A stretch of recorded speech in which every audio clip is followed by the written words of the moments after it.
pessoal. A gente já estava aqui há um tempo, né? Praticamente resolvendo os problemas do mundo já, né? Se a gente ficasse mais 30 minutos aqui, a gente já acabava já com os problemas do universo aí. Mas bacana, a gente está reunido aqui numa atividade diferente, né? Estamos aqui em 3 representantes de áreas distintas da empresa, Garupa, onde a gente resolveu sair um pouquinho da rotina business, a rotina das entregas, que é uma coisa que a gente estava falando, conversando aqui agora há pouco. E a gente começa a se dar conta que para falar sobre o que a gente vai falar aqui, não deixa de ser também a busca que a gente acaba tendo, cada um de nós aqui, em obter mais conhecimento justamente para lidar com esse dia a dia e saber lidar melhor com essas entregas, né? Porque a gente acaba sendo nós, seres humanos, persona, vamos sendo o acúmulo de tudo aquilo que a gente aprende, que a gente assimila, que a gente absorve, né? Seja ele em conteúdo de aula, de faculdade, de vida e também de influências. Eu sou o Gustavo, eu sou líder executivo de uma área chamada Relacionamento e Performance, dentro do Garupa, lida diretamente com os sócios operadores. A gente está aqui com o Diego Capitão, né? Diego vem a ser o CFO aqui do Garupa, o homem do dinheiro, do cofre, né? Então, é o cara que nos ajuda bastante a equilibrar e tornar essa empresa perene. E a Carol, né, Carol? Do nosso DHO, a área de desenvolvimento humano, né? Desenvolvimento humano e organização. Cuia mais fashion da empresa. Então a gente tem um mix aqui de cuia com café. Nossa xícara de café. A xícara tá mais ou menos. Tem uns gremistas aqui, eu tô cercado, mas a gente vai ser salvo aqui. E pessoal, a gente foi convidado para trazer um bate-papo aqui, que é para nós aqui, né? Os três que estamos aqui é bem legal e bem tranquilo de se falar, porque somos três entusiastas do assunto biografia, né? Do assunto pessoas que agregaram muito para a humanidade, para a sua área, enfim, para o seu meio, para a sociedade, e que nos traz aí um pouquinho de tijolinho para a gente construir a nossa alicerce aí, né? E a gente vai fazer aqui, eu acho que um bate-bola bem descontraído aqui, eu acho, né, Felipe? A gente vai trocando uma ideia do que cada um trouxe aqui. E a gente acaba trocando umas ideias. Já vi aqui que eu e o Diego, a gente tem algumas coisas em comum, né, Diegão? Tem uns livrinhos, né, em comum do Abílio, né? Cristiane Corrêa. Dá para ser considerado uma biografia não oficial do Abílio, né? Que do Abílio, ele tem duas outras biografias, né? A primeira que era Meus Caminhos, Minhas Escolhas, né? Isso. Lançou antes desse, inclusive. E depois veio a Cristiane Corrêa, faz essa biografia dele. E a Cristiane Corrêa, ela tem várias, assim, né? Ela fez do Vicente Falcone, fez... Tu trouxe 3, né? Aqui do Vicente Falcone, depois eu vou falar que esse aqui é uma das melhores, é maravilhosa, do Vicente Falcone, fundador do INDG, um cara de processo fantástico. Esse aqui deve ser o mais famoso, né? Que é o Sonho Grande, que é o pessoal do 3G. Da 3G Capital, que hoje são donos da IBEV, enfim. E ela se especializou, né, nessa parte. Ela é uma ex-repórter da revista Exame, Cristiane Corrêa. E ela achou um nicho, né, de fazer biografias assim, e ela tem ido muito bem nisso, as biografias dela são bem aceitas. E ela fez dessa do Abílio, mas é evidente, ela fala muito com a pessoa que ela vai fazer a biografia, conversa, parede, mas eu acho que toda a biografia ela precisa compor todos os aspectos, né? Vai fazer uma biografia de uma pessoa um pouco complexo, né? Vai evidentemente falar com aquela pessoa, com o marido, com os amigos, mas tem que falar com aquelas pessoas que também, os detratores que não... Claro. E ela fez isso nesse livro, a gente estava comentando, né? E, cara, o Abílio, ele é um cara... É um vaidoso, né? É um vaidoso. Não tem como falar de Varejo sem não falar do Abílio. Ele é um cara muito bom.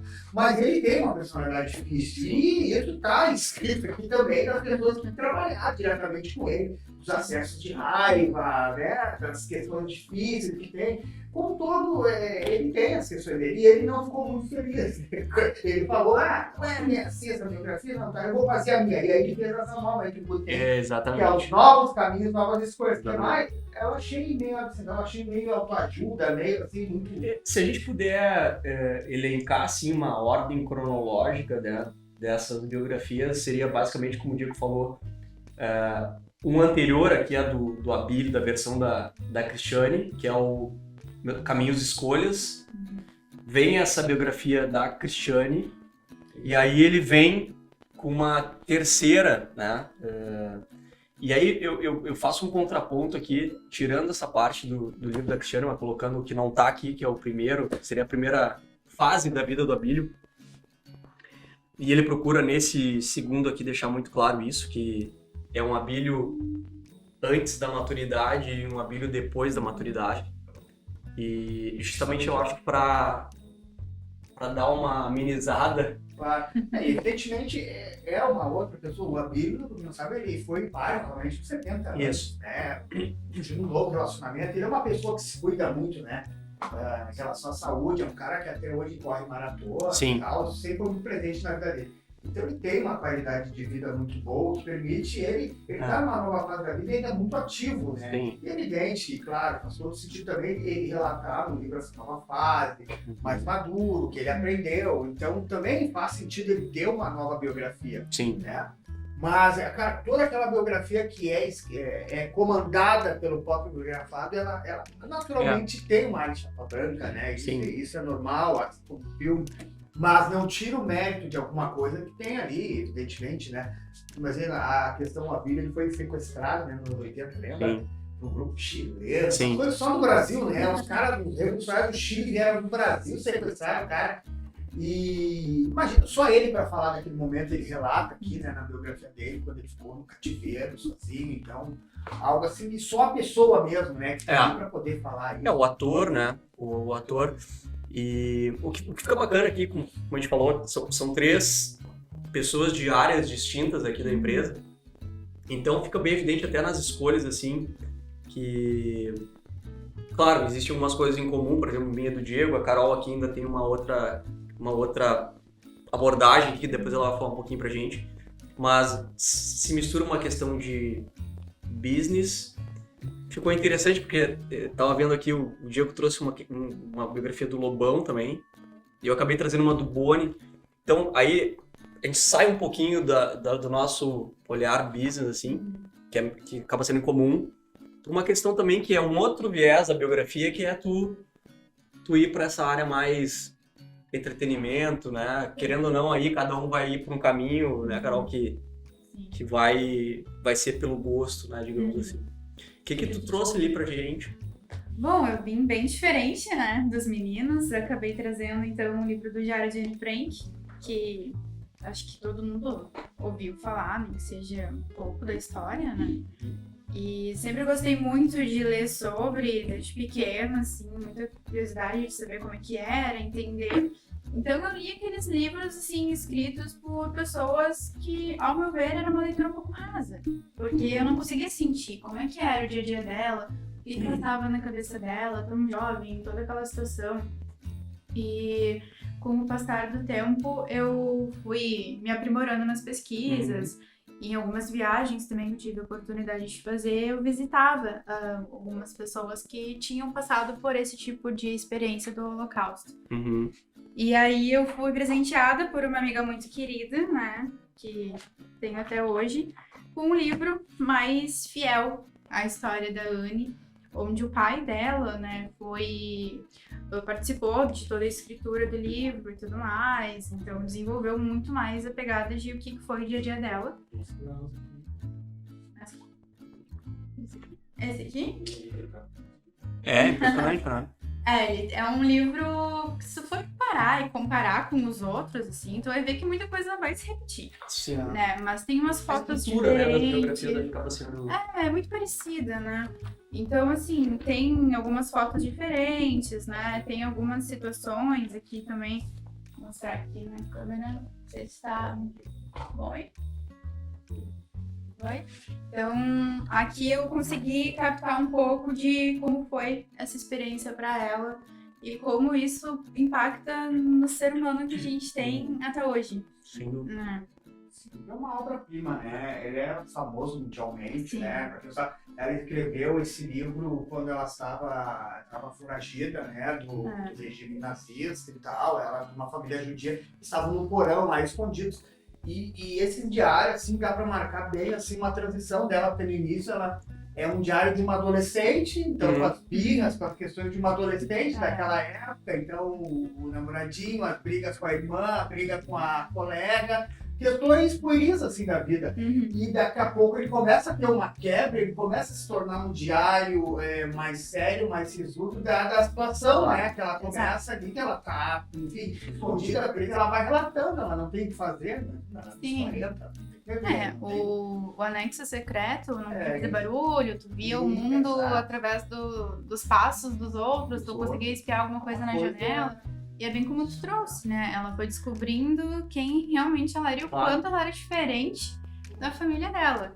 Então, ter a experiência de ter esse livro escrito pelo pai dela, junto, né, com a outra escritora, foi muito rico pra mim. E isso é uma história que a gente não pode deixar morrer, né? A gente não pode esquecer disso, com todo o cenário que a gente tem hoje no mundo, das guerras, então. E aí eu acho que a gente vai concordar, né, os três, é que justamente por uma biografia ser interessante, né, a começar pelo fato de que os biografados ou as biografadas têm que ser pessoas interessantes. Exato. É a biografia que consegue justamente passar ou instigar a gente a percorrer essas diferentes fases do biografado, né, ou da biografada. E tão melhor vai ser essa biografia quando ela conseguir justamente deixar muito claro isso, assim, né? Como o Diego falou ali, tem uma parte mais pueril, uma parte mais imatura, que a gente falou também do Abílio aqui, com algumas questões mais impulsivas, que ele mesmo, né, fala, e aí ao mesmo tempo depois já se vê uma pessoa mais madura e a gente conseguir ver isso. Agora, não sei se vocês têm isso, e de uma certa forma a Carol trouxe.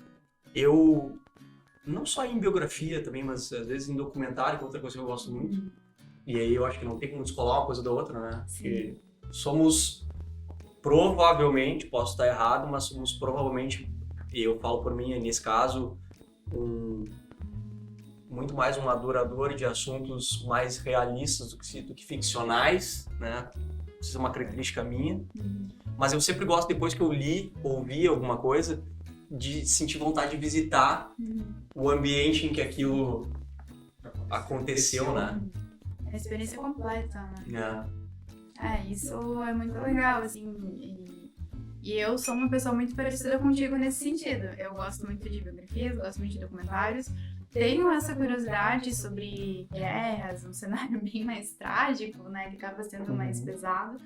E quando eu pude ter a experiência de ver como era um campo de concentração, foi uma experiência que, sem dúvida alguma, jamais me esqueci na minha vida. Tu fosse lá? Eu fui pra Auschwitz. Na Polônia. Então foi assim, entrar lá, olhar. E aí, um outro ponto, né? A Carol, que não sou especialista no assunto, longe disso, mas muito curiosa de querer entender. E não consigo, me parece que a gente não consegue entender nunca de fato, né, o que aconteceu. Sim. Aí tu vai lá e tu olha o negócio todo lá, tipo, tu lembra de tudo que tu estudou e tu vê as pessoas hoje tendo um comportamento de turista, né, não se sensibilizando, tirando uma selfie. Mas tem algumas regras lá, né? Coisa assim. Tem regras, mas as pessoas dão, né, aquele jeitinho que não é só o brasileiro que tem. Né? Então, assim, é desrespeitoso, claro, e é muito doloroso tu ver que uma história tão pesada, assim, as pessoas não conseguem encarar de uma forma... Absorver a densidade daquele clima, né? Daquele... Então, quando eu fiz isso, pra mim, cara, foi demais, assim, nossa, que loucura, né? Sim. E ver as pessoas não valorizando, pessoas, na maioria das vezes, mais jovens, né? Ou então não tão por dentro do assunto, assim, é uma questão estranha. Costumo dizer que é uma vulgarização das experiências, no sentido de que muitas vezes pelo fato de simplesmente aquilo ali ter virado não digo um ponto turístico, mas uma rota turística, assim como a Normandia,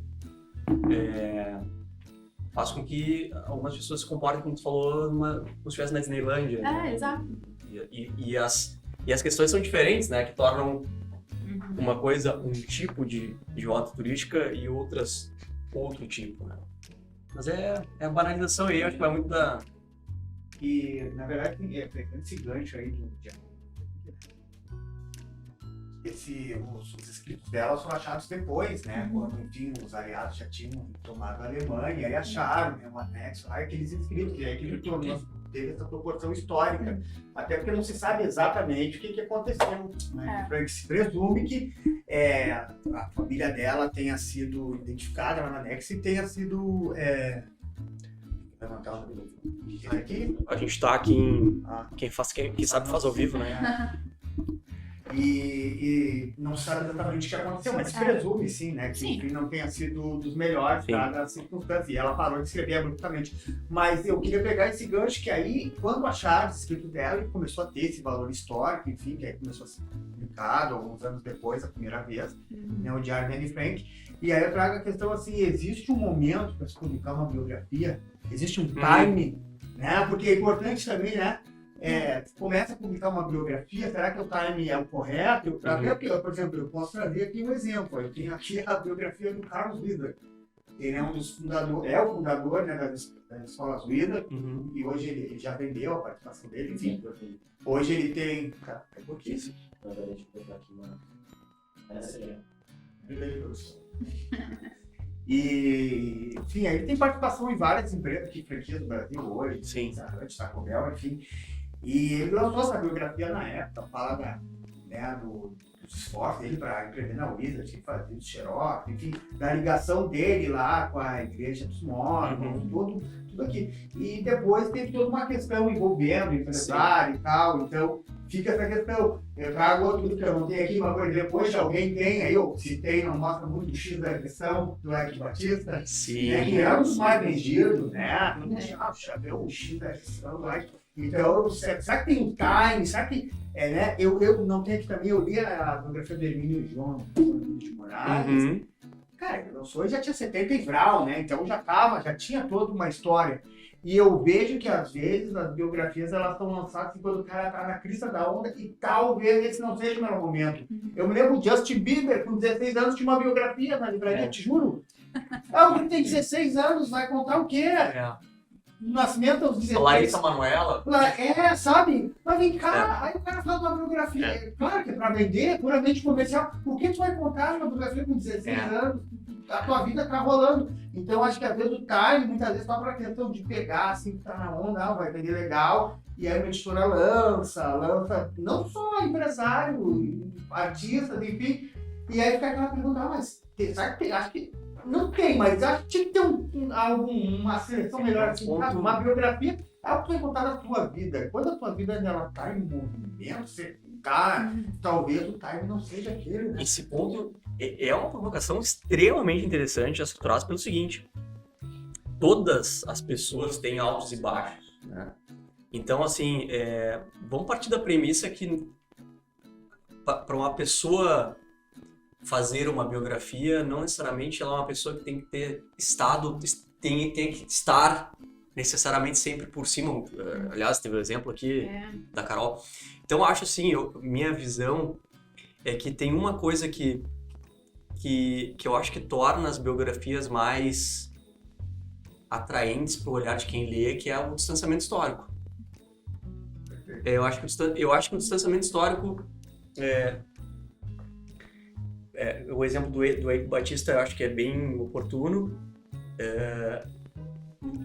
para te dizer o seguinte: daqui a pouco, uma semana depois que estoura um determinado escândalo das empresas do Eike, pode ser que tu não te sinta tão atraído como leitor a buscar essa biografia. Tu vai achar que aquele cara é um canalha, mas quantas biografias de Hitler tem? Né? E quantas... E não deixa de ser. E aí eu vou trazer um aspecto até polêmico. As biografias do Hitler podem ser muito interessantes de se ler dentro desse contexto de entender as coisas. Né? Eu, por exemplo, tem um outro assunto que eu gosto muito que é a época dos anos de chumbo, né, no Brasil. Esse é um assunto que me interessa muito, período ali de 64, um pouco antes, né, até a abertura ali de 85. Então é um assunto que, até pelo fato de eu também ter sido militar, eu gosto muito de... Só que quando tu entra e te interessa por um assunto, eu acho que vocês também vão concordar comigo, tem que olhar os dois lados. Sim. Então, assim, não é porque eu daqui a pouco, pelo fato de ter sido militar, ter vivido um lado, não me permita eu fazer uma leitura de Lamarck ou da biografia do Lamarck. Entendeu? Isso tudo para ajudar a contextualizar. E eu acho que esse é um grande problema. Eu tenho esse companheiro do Gabriel. Exato. Nesse período. É isso aí. Vai ficar muito... É isso aí. Mas realmente, é um contexto. Eu tenho um aqui também, vou mostrar aqui esse livro que se enquadra, acho que é isso que ele está dizendo, que é o do Alan Greenspan, né, A Era da Turbulência. Eu comprei esse livro logo que ele se aposentou. O Alan Greenspan, quem não sabe, ele foi presidente do FED, que é o Banco Central dos Estados Unidos, por 20 e poucos anos. E ele teve uma carreira brilhante, um economista brilhante, né? E logo que ele se aposentou, ele lançou esse livro. Ou seja, ele estava se aposentando e já estava em produção.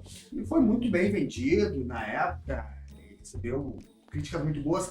Só que no outro ano, né, corta para 2008, esse livro foi lançado em 2007, veio a crise do subprime, né, do qual eu acredito injustamente, foi acusado de ser um dos responsáveis pela crise, porque ele, de fato, ele manteve os juros a níveis artificiais baixos nos Estados Unidos por um bom tempo, mas tinha várias razões, né, macroeconômicas para fazer isso.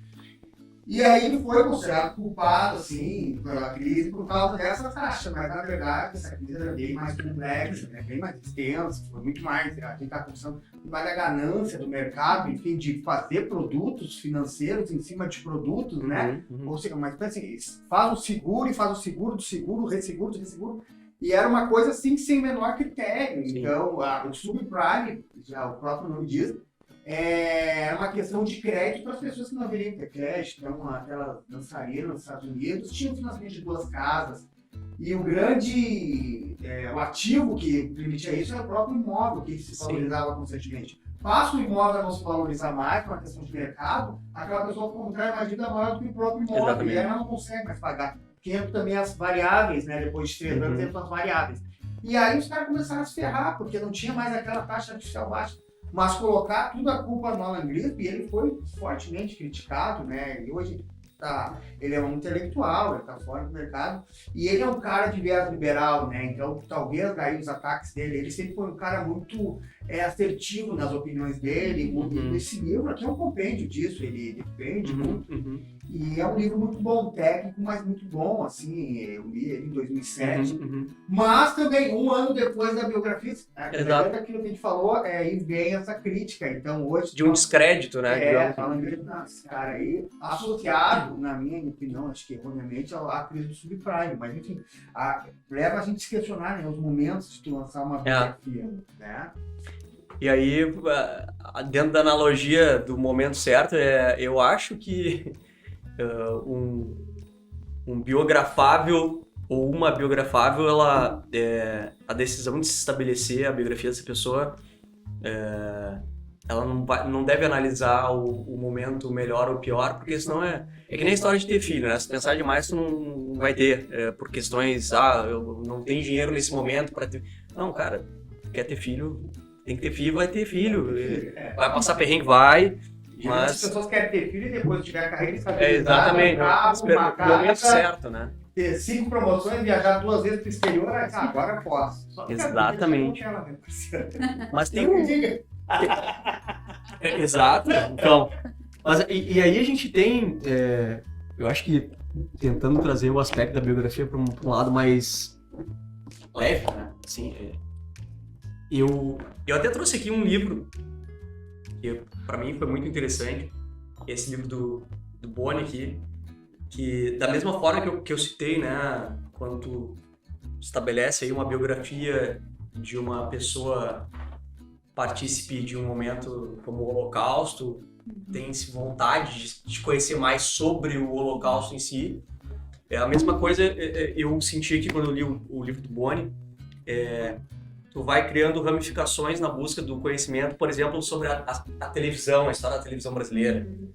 E aí daqui a pouco tu te depara com outro assunto, que é novela, a história da novela. Então tu vai... Acho que a biografia vai te dando caminhos, né, Diego, de tu ir avançando, assim, na busca do conhecimento, né? E esse filme do Boni é muito também, essa biografia é fantástica. E pensa numa pessoa que tem história pra contar. É impressionante. A Rede Globo passou por ele, né, cara? Nos anos 70, 80. Nossa, cara. E a quantidade de história que a gente descobre dessas pessoas porque geralmente uma pessoa da estatura dessa que a gente tá falando aqui, muitas vezes o que ela aparece para a sociedade é a ponta do iceberg, né? Do que essa pessoa, do que ela passou. Então, o Boni, por exemplo, ele foi gerente de marketing da Varig. Ele fazia as campanhas da Varig, uma agência de propaganda. Ele era o contato da agência para atender a conta da Varig. Então, assim como teve um outro caso aqui. Vamos contextualizar, a Varig era a aviação aérea do Rio Grande, era uma empresa de aviação, era a mais famosa na época, era um case do Rio Grande do Sul. É que nem a taxa VASP, que nem a VASP, não é a taxa VASP. Não é a taxa Varig. E o Boni, ele trabalhava na Rede Globo. A Bem Rede lembrado. Globo, que quem não sabe, era uma espécie de principal canal de YouTube. Digamos assim, né? Não existia internet, então a Rede Globo ainda hoje é muito importante, mas era todo mundo assistia a Rede Globo e tudo que acontecia na Rede Globo Muito bem lembrado. aqui, né? Então, O padrão Globo de qualidade ele, foi ele que criou, né? E assim, ó, quando ele lançou, acho que esse deve ter gente ficando com medo, cara. Porque imagina a história que esse cara não sabe. Muita coisa, muita coisa. Isso aqui, essas páginas aqui não deve ter ficado nem metade, né, cara? Ele só avisou, né? Porque Exatamente. se ele for contar, rapaz, Mas é imagina. um ponto, né? Biografias autorizadas e biografias não autorizadas. Mas aí que tá, aí depende. Por exemplo, essa que eu falei da Cristina Corrêa, ela foi autorizada pela família, ela entrevistou eles, os parentes. Só que ela tem a independência dela como autora, então ela fez a biografia do jeito que ela achava que tinha que ser. O fato de ser autorizada ou não, às vezes não interfere diretamente. Agora, o que vai interferir? Eu quero fazer uma. Aí eu vou pegar uma autorizada aqui. Essa aqui sim. Essa aqui do Nelson Sirotsky, essa aqui é uma biografia 100% autorizada. Ele quis fazer uma biografia dele, e claro, é o Nelson Sirotsky, ele tem coisas para contar, e aí contratou a Letícia Bertolli, que foi a escritora. É um roteirista, né? Uma roteirista, fez a Casa das 7 Mulheres e tal. E aí, junto com ele, ela fizeram um trabalho de mesa assim, para gerar esse livro. Uma biografia autorizada. Então, o crivo passou por ele todas as páginas, diferente desse aqui. Então, aqui dá para dizer que é uma biografia autorizada, chapa branca. Sim. Ela não ia colocar um podre dele, dizer, uma vez ele foi visto, sei lá, fazendo merda, não sei, se isso acontecesse, não ia estar aqui. Que é uma biografia autorizada. Não tira o mérito, não tira, mas a gente tem que entender quando a gente está se deparando com algo quando é oficial. Sim. Tem o carimbo. Aqui, apesar de ser entrevistado, ela não tem o carimbo. Ela falou com todas essas pessoas, mas não quer dizer que ela não tem independência.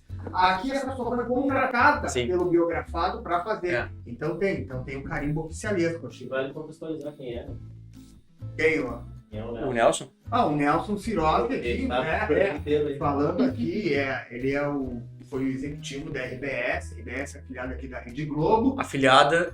A empresa afiliada à Rede Globo. Esse aqui deve ter falado bastante. Sim, bastante. E ele, na época dele, né, o Sirotsky foi um cara que pensou muito fora da caixa, né? Ele viu o potencial do rádio.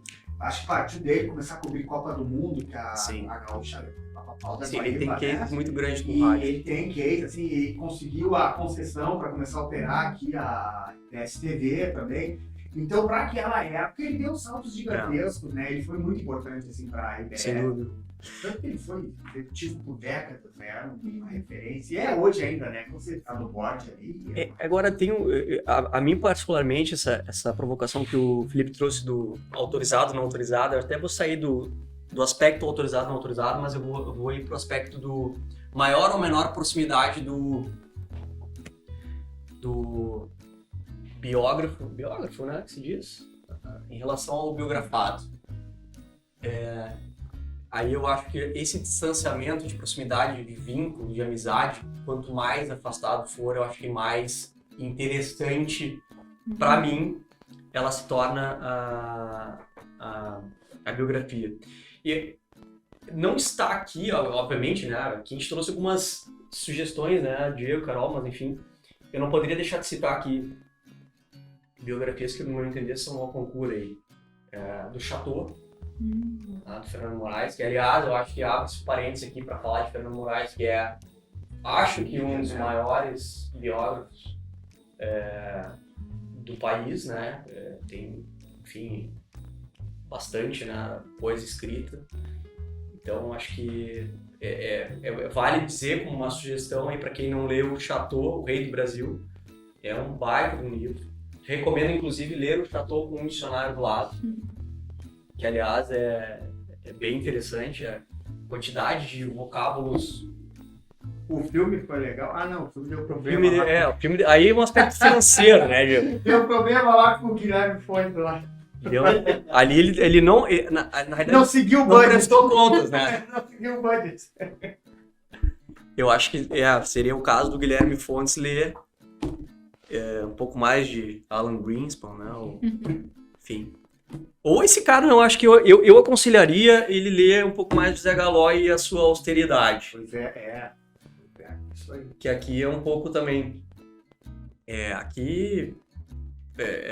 Também, para quem não conhece, o Zé Galó, ele foi o CEO da Lojas Renner, né, durante, eu nem me recordo agora, mas 30 anos, eu acho. Alguma coisa nesse...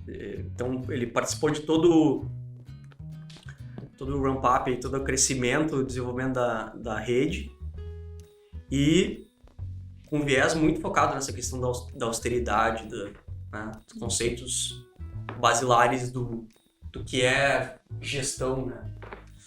Enfim. Aproveitando que eu gancho das indicações, tá? Eu vou indicar mais alguns aqui também. Primeiro aqui o empresarial aqui do Vicente Falcone, também é uma biografia da Cristiane Corrêa, e acho que é a minha preferida dela, tá? O Vicente Falcone, ele é um consultor, assim, foi um dos fundadores do INDG. Cliente... Hoje é outro. Hoje é Falcone mesmo. Cliente desse cara. Sim, aqui, a Lojas Renner, aqui, durante muito tempo. Os caras aqui, ó, passaram por ele. Os caras aqui da Ambev, o Abílio, ele atendeu todo mundo. O coitado desse cara aqui, ele tentou até ajudar os governos estaduais. Ele tem projetos. Que esse aqui ajudou. Fantástico, cara. Mas assim, ó, aí diz aqui nos livros as dificuldades, aí ele ia, sabe, nas assembleias, aí tinha uns lá que não queriam nem os carros que ele tá dizendo, mas iam lá, sabe, não dá, porque queriam sabotar por questões políticas, mas até esse coitado, ele tentou atrás. O Brasil não dá certo porque a gente merece mesmo, tá? Mas esse carinha que tentou, cara, implantar método, processo, o que importa é resultado. Imagina o cara entrando assim no meio dessa repartição pública, no meio dessa gente que não quer saber e dizer, não, pessoal, resultado, tu acha que esse cara foi visto, mas ele tentou, coitadinho, tá? Ele tentou. E um que não tá aqui, que trouxe do Jorge Caldeira, cara, eu tenho que falar um que assim, que eu acho que é o principal, que é o Mauá do Império do Brasil. Cara, o Mauá foi o primeiro empreendedor brasileiro, é a biografia fantástica do Jorge Caldeira. É um livro, braço assim, cara, grande, grosso. Sim. Mas, cara, o Mauá, ele foi o primeiro empreendedor do Brasil. E assim, ó, cara, o Mauá, coitado, faliu, né? Como primeiro empreendedor brasileiro, faliram ele, né? O imperador faliu ele. E a burocracia. Ele foi empreendedor numa época, assim, que o Brasil era império. Mas ele foi um cara pioneiro em criar estrada, em trazer a iluminação pública, a iluminação elétrica para o Rio de Janeiro. O cara foi o primeiro a criar um banco. O Banco do Brasil, o primeiro era dele, cara. Então foi fantástico, assim, sabe? Ele tem uma trajetória e tem um filme, você sabe um filme, tá? Que era com Paulo Betti, veja só, ele faz o mau. Escolheram o mau ator, mas enfim. Até porque também foi La Marca, daí a coisa ficava meio... Cara, tem uma cena que é emblemática, assim, para entender o que é o Brasil. Estão inaugurando uma estrada de ferro, isso foi real, cara, no livro. Aí, putz, tu vai inaugurar lá, e chama o imperador, e tal. E aí, o que tu faz na inauguração, né? No navio que quebra a garrafa, na inauguração de uma estrada que tá passada aqui, a primeira, né? E aí ele foi dar essa honra ao imperador Dom Pedro. Fez uma pá assim, estilizada, com metal, e aí entregou. E aí o Dom Pedro foi lá constrangidíssimo, cara. Porque onde já se viu a realeza, né? Sujar a mão. Ele foi lá, deu uma pasada, você está no filme, sabe? Onde já se viu, né? Trabalhar, onde já se viu a realeza, tem realeza, não precisa trabalhar. Mas aquele conceito, né, de empreendedor, aquele conceito de ganhar a vida pelo próprio esforço, muito vindo do iluminismo britânico, americano, que isso estava, né, nas atitudes do Mauá. Ele era maçom, ele era um cara que acreditava muito nisso, sabe? E aquela cena que aquele Dom Pedro, aquele Brasil cartorial português, aquele Brasil que se arrasta, aquela coisa que não vai, tava ali naquela cena emblemática, né? Mas coitado do Mauá, com esse mesmo imperador, no final faliu, quebraram, né? Botaram ele, e ele faliu sem dever R$1, não era real, né? Um cruzeiro. Ele não deveu nada pra ninguém, ele pagou as contas dele e foi morar depois lá com a mulher dele, que era a prima dele, era gaúcho, Mauá, né? Gaúcho. Isso. E aí terminou a vida dele lá, humilde, mas sem dever nada pra ninguém. De Erechim? Cara, não era Erechim, era Arroio, é por ali, cara. Daquela região ali, né? Ali. E aí, cara, isso é a nossa história. O nosso primeiro empreendedor, o cara que tinha o conceito de suor no próprio rosto, foi falido, quebraram, sabotaram, cara. Os grandes fazendeiros, ele era a nova revolução, ele era o cara industrial, o cara que vinha trazer o progresso, que tinha desenvolvimento. Ele faliu o cara. Então, isso diz muito, né, sobre a nossa história, sobre a lei. Esse livro do Mauá, cara, o Mate tá nas bibliotecas de história, nas aulas de história. Para entender a estrutura de funcionamento do país até hoje, né? O que se consegue fazer ou não fazer no país, né? Isso é bem interessante. Então, fica evidente que para se estabelecer um conhecimento de cenário, do ambiente em que se vive, a leitura de biografia ela é fundamental, né? Ela é fundamental. Então, receio, inclusive, de que seja muito pouco lido, né? Biografias. Não que tu lê ficção ou que tu goste de ficção, acho que faz parte também a gente mesclar isso, mas também não se vive só no mundo de ficção, né? Sim. Verdade. Cara, eu vou indicar mais um, tá? Então, indica uma de uma banda de rock. Não, então, vem com essa banda de rock, antes de mostrar o meu aqui, que também é uma banda de rock, banda de rock vou indicar duas, tá? A primeira, não é uma biografia, mas é um compilado pra tu entender, assim, um contexto, que é Mate-me, por favor, tá? Kill Me Please, do Legs McNeil. É um compilado, assim, de entrevistas com várias pessoas, assim, do rock, punk, assim, da década de 60, 70. Então tem New York Dolls, Stooges, os próprios Ramones, aquele surgimento, o Sex Pistols, né? E depois é um compilado de entrevistas. Vai vindo, e claro que é catalogada conforme o momento, assim, sabe? E, cara, fala tudo, né? Todas as merdas estão lá, as overdoses, as putaria, tá tudo lá. Mas é por isso que é legal, né? Por isso que é legal. Não é assim, ó, tá lá as entrevistas do cara e o cara jogou lá. Eles só contextualizou assim, os capítulos por assunto, por coisa assim. Mas os caras vão dizer. E fizeram igual aqui pro rock gaúcho, que é Gauleses Irredutíveis, cara. Então, rock dos anos 80 e 90, 70 também. Então, dentro que sai os caras na tirista, aí vem pra engenheiros, de nós, replicantes que fala. Eles caras que eram 10 caras que tinham 4 Isso, cara. Exato. O bacana é que contextualiza. Então, os caras estão falando do Bonfim, né? Do Sol da Aranha, toda aquela cena da época. Os caras fizeram igual. A mesma estrutura naquele do Mate, por favor, eles fizeram Gauleses Irredutíveis, com as entrevistas ali, com tudo. O bacana, eu tenho os 2 livros, tá? Legal. O bacana é que esse tu contextualiza a cena, né? Tu participa, esse cara. Conheço e legal, tal, né? Então, pessoal que gosta de rock aí pode comprar. Eu não sei, tá? O Mate, por favor, com certeza ele é um clássico, vai ter. Esse Gauleses Irredutíveis, eu não sei se vai ter nas livrarias ainda. Mas sabe qual que eu quero ver também, que é de rock, que é os Diários da Ipanema, que é da Katia Suma. Sim. Sim. Foi apresentador da Rádio Ipanema, sabe a Rádio Ipanema? Não, gente, tu ouviu falar na Rádio Ipanema ou tu já pegou o YouTube direto, né? Eu peguei que geração boa, né? Peguei Sabe, onde é que eu ia pra comprar um CD, cara? Eu descia uns porão assim, cara. Eu ia na CD Express, cara. Na Independência, encomendava 2 meses pra mim, CD da gringa, pagava em dólar. Embaixo ali do viaduto ali... tem os LP lá ali. Ainda tem ali? Tem o Sebão ali, né?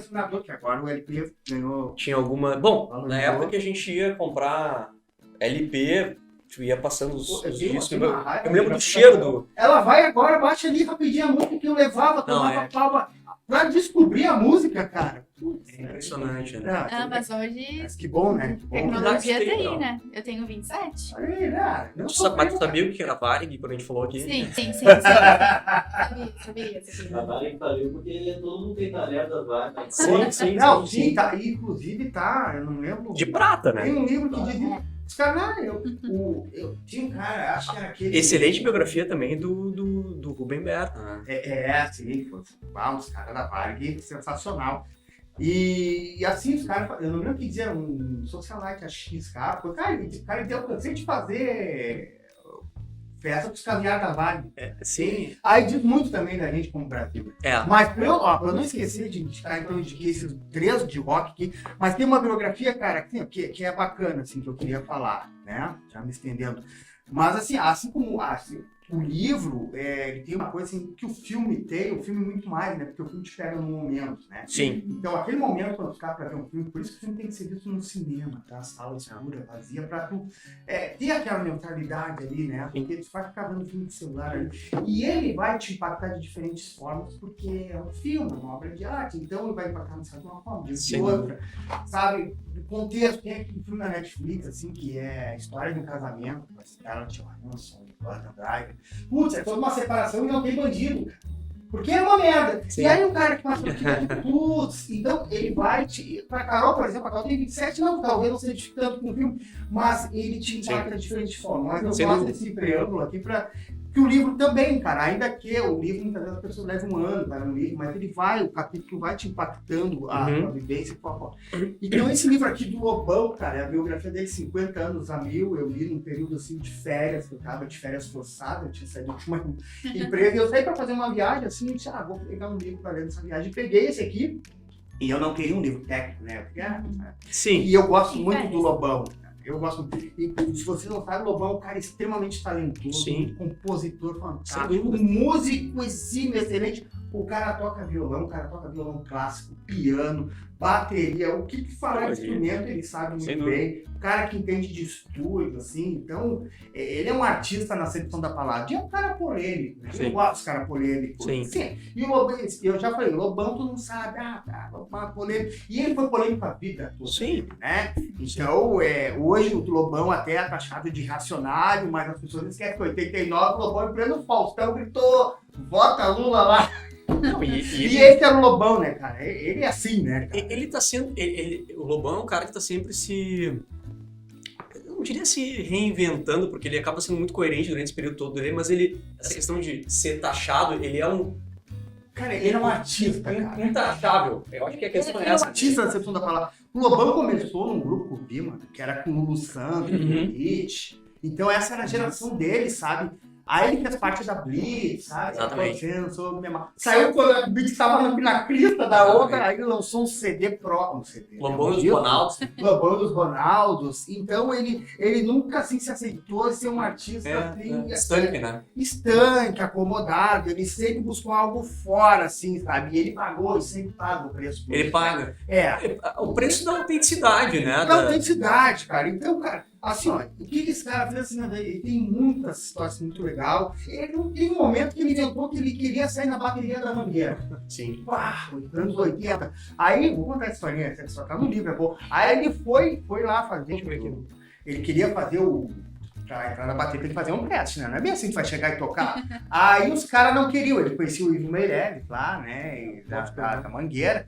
Mas os caras, não vem avacalhar aqui, pra tocar aqui tem que saber. Não, mas eu sei. Aí ele comprou uma cacheta, tamborim, e ficou uma semana treinando em casa. E aí chamaram ele pra fazer um teste no ensaio da Mangueira. Olha essa história, tá no livro, por isso você tem que ler livro, né, cara? Aí botaram a bateria formada. Aqui, ó. Aí, aquele já não tocando, né, no desfile. Sim. Aí o cara falou, veio aqui o cara, mestre da bateria, fica aqui na frente. Fica com a tua caixinha. Quando eu fizer o final, tu começa. E aí ele tinha combinado com outro cara lá, da bateria, que ficou atrás do Lobão com uma cacheta. Quando o Lobão começasse a tocar, ele ia começar a tocar ritmado no ouvido do Lobão.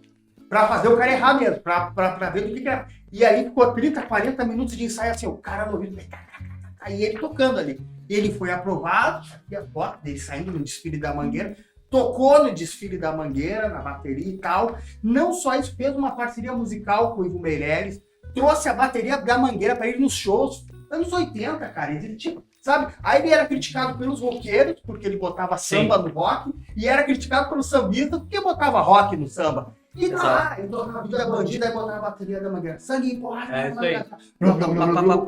Então é um cara que sempre se desafiou, um cara sempre que foi Ele não tá nem aí pro... É um cara que brigou no Rock in Rio, né? A oficina clássica, os caras tocando lá, ele mandou tudo na merda. É um cara que brigou no Lollapalooza porque ele queria melhores horários para tocar para as bandas brasileiras. Ele dá a cara a tapa, todas as bandas queriam, mas aí como ele faz essa frente, aí ele fez, o que acontece?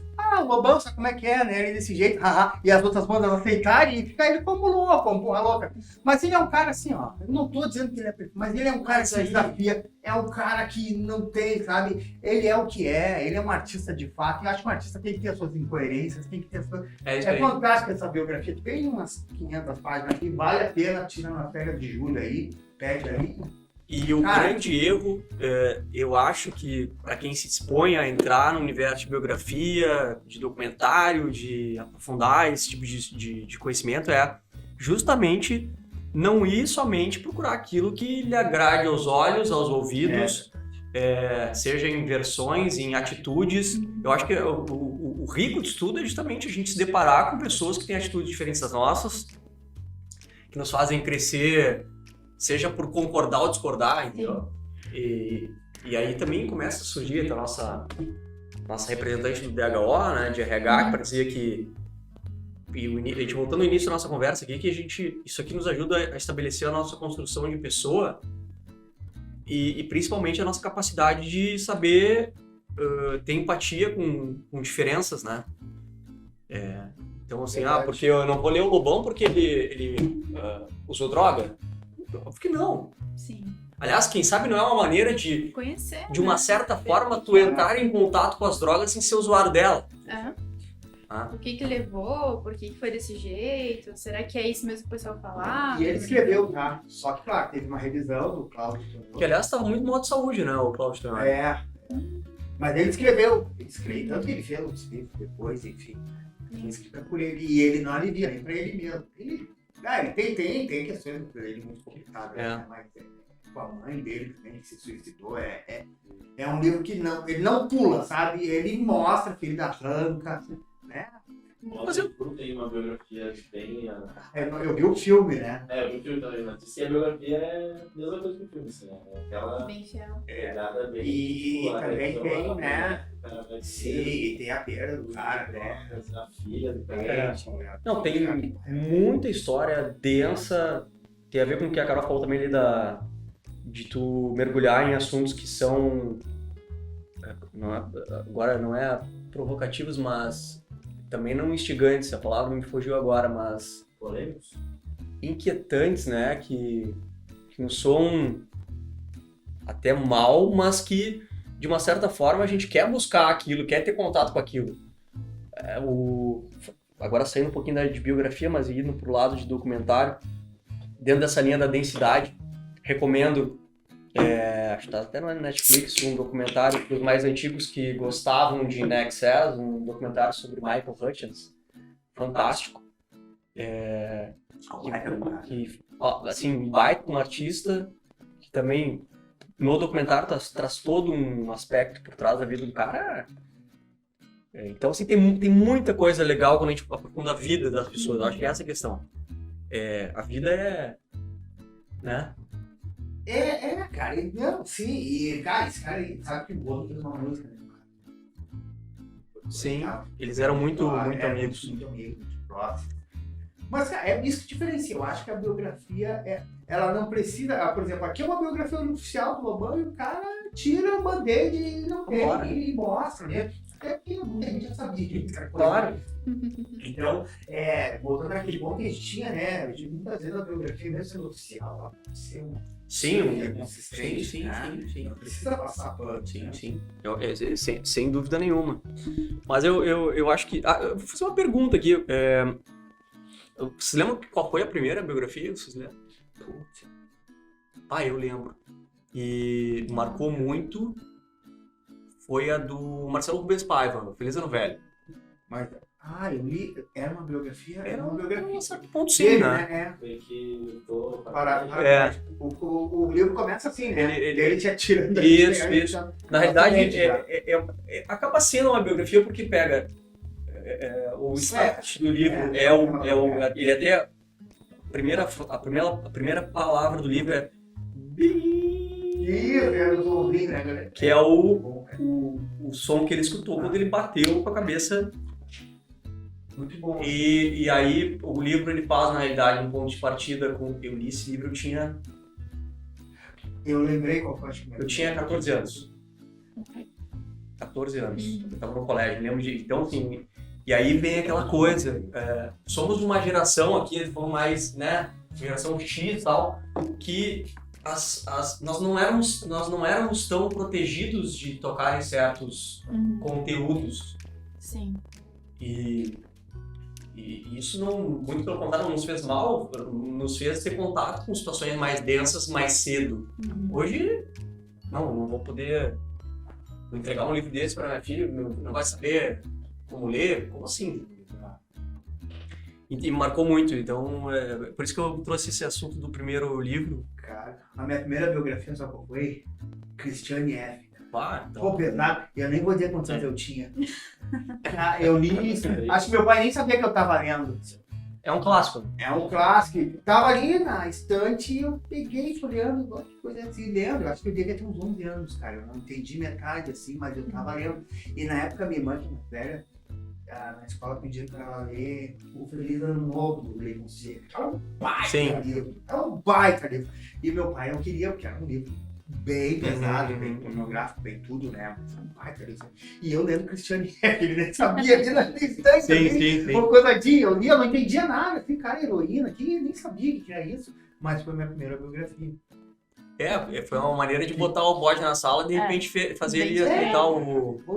Depois eu reli, né? Aí já entendendo Sim. o que era, o filme. Isso eu me lembro bem. Foi bem ruim. E tu, Carol, qual foi a primeira biografia? Sabe que eu não me lembro, mas eu acho que foi Diário de Anne Frank mesmo.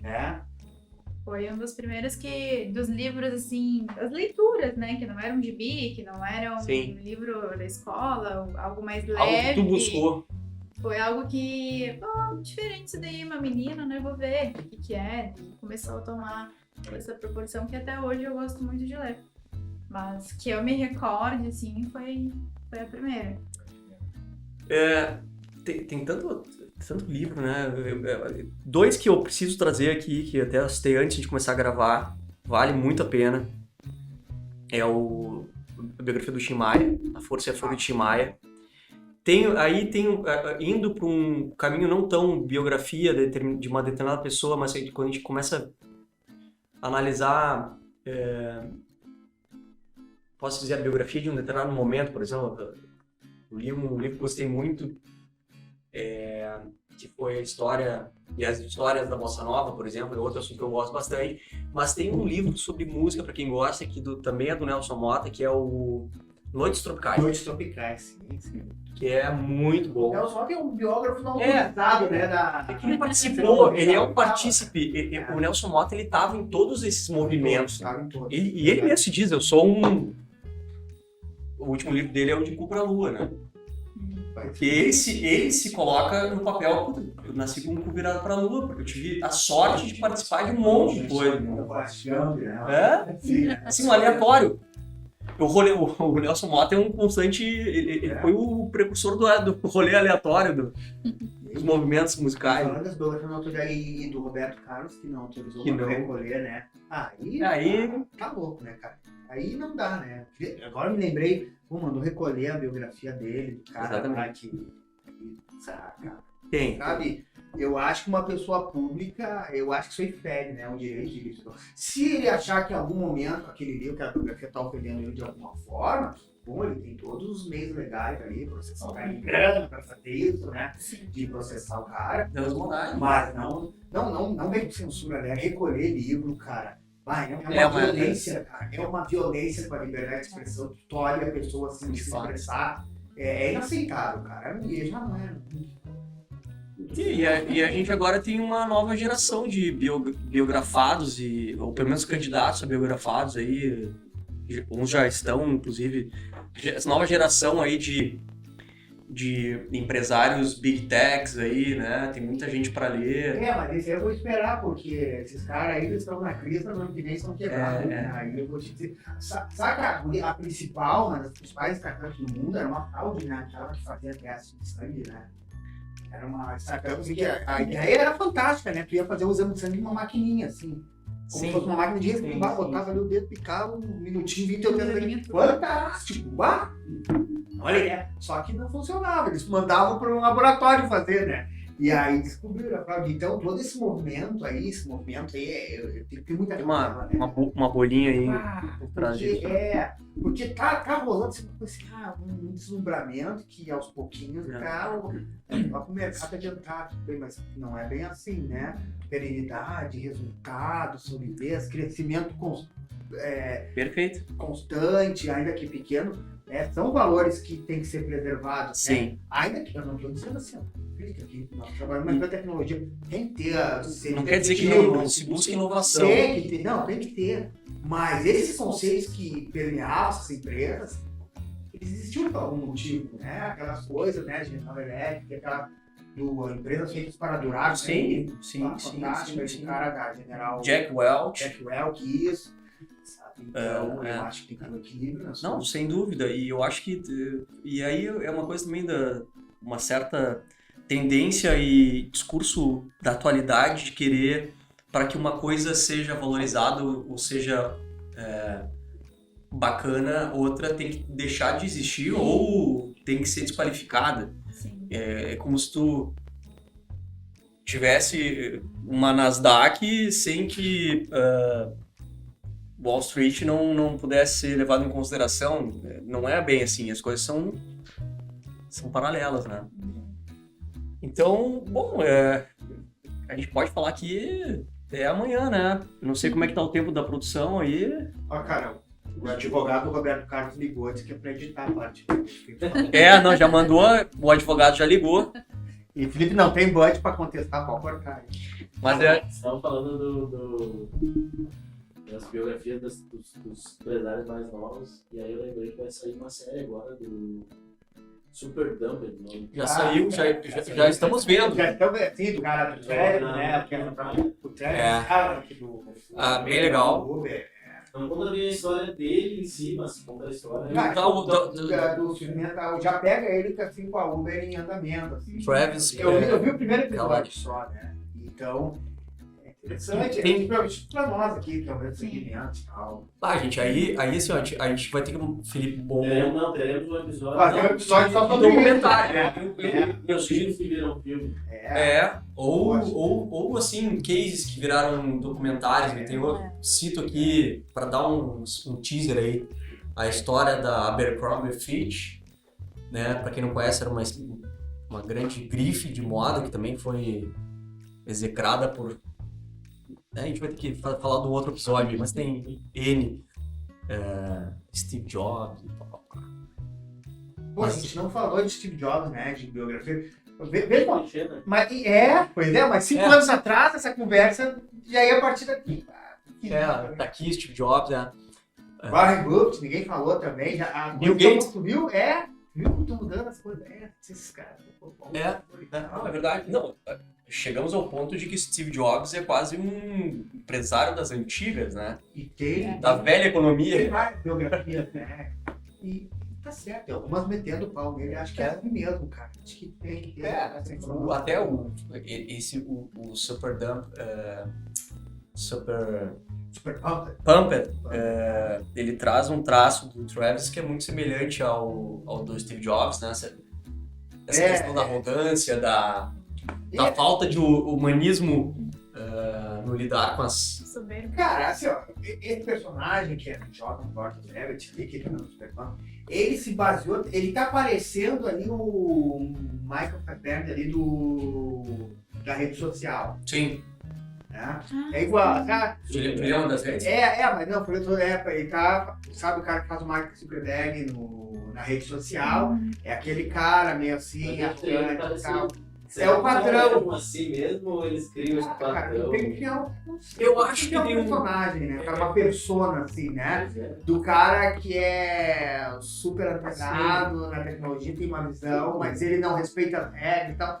Acho que tem que ter um meio termo aí, né? Chegou no episódio do Super Pump ah, não, tá. Mas Não dá Os caras morrem? Não, tem um episódio que aparece o Larry Page. Ah, tá, o cara. Mas não o Larry Page, o personagem que faz o Larry Page. Sim, sim. A figura que eles botam ali pra representar parece um idiota, assim, né? Aquela coisa de tão nerd que eles querem mostrar que...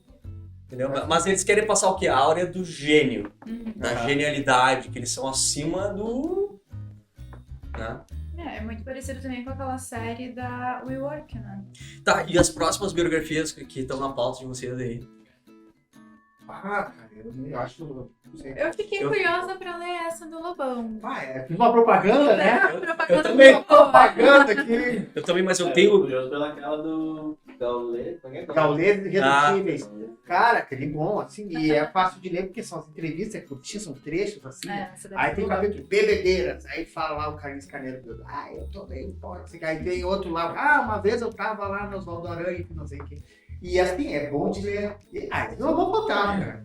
Aqui, ó. É legal ler aquilo que que traz Tu nosso... gosta de... Sim. Eu achei que tu gostava, assim, de Cristina Aguilera, assim. A geração não está Não. perdida, viu? Me salvamos alguém já. A geração não está perdida. Eu tenho 3 livros na Inclusive, pauta. foi muitos shows do Paul McCartney. Olha Eu aí. gosto muito. Eu Bem, não- também. eu queria ter ido mais. Quando ele veio aqui era 500 conto. Ah, mas é o Paul McCartney, velho. É É uma vez verdade. na Eu vida. devia ter ido, né? Nossa, o pão duro. É uma vez na vida. Nunca mais vou ver. Não, mas esse aqui também fica com dó. Eu tenho 3. O Lobão vai cair dia 9 de julho. Ah, é? Ó. Eu tô na pauta pra ler a biografia do Silvio Santos, que eu quero ler. Uhum. Aliás, tem aquela campanha do DHO, que a gente tem aqui o RH que tá fazendo uma campanha de troca de livros, então eu na lista ali eu botei o do Silvio Santos, eu botei o do Phil Knight, que é o criador da Nike, e o do Constantino, que é o criador da Gol, Uhum. linhas aéreas aí, que é um cara também que tem uma história legal em termos de polêmicas à parte, enquanto família, ele teve um papel importante aí na... Sim. Bom, galera, eu acho que a gente... Quanto tempo a gente foi aí, Felipe? 1h05. A previsão era de ter feito 30, 40 minutos, a gente tinha mais pauta aqui pra... E aí eu já deixo aqui o convite aí pra nos chamar depois pra gente falar sobre documentários. Eu acho que você gosta também. Eu sou parceiro de falar de documentário aí. Podemos começar às 8 da manhã e vamos até às 6. Né? Mas aí tem que ser, depois que fizer o fechamento, né? Sim. O projeto é fazer depois do expediente alguns episódios. Então, bota uma cervejinha, tá, Bahia. Cara, aí eu vou mentindo aqui até. Boa! Ah, legal. Galera, obrigado aí, bola. né? Não, obrigado. Não, até agora não entrou meu Pix. Eu tô olhando o celular aqui, mas não entendi. Diego, Não entendi. Diego.garoto.com. Esse aí é... Chave Pix é a qual? Isso aí? Feito? Bueno? Tá.